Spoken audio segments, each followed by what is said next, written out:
In this video, I will show you how to make cup paper mockup.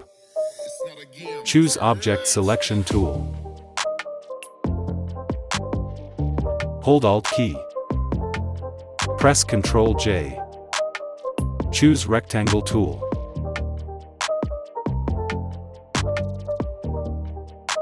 Reduce fill or opacity. Choose Convert to Smart Object. Press Ctrl T. Choose Distort.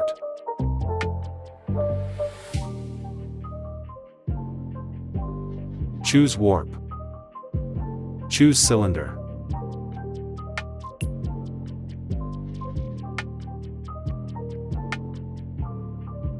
Press Enter.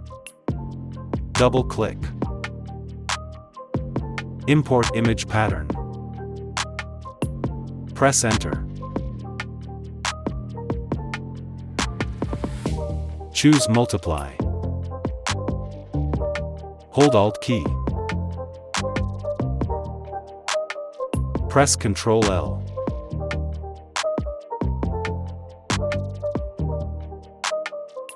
Before and after. Don't forget to like this video, and thanks for watching.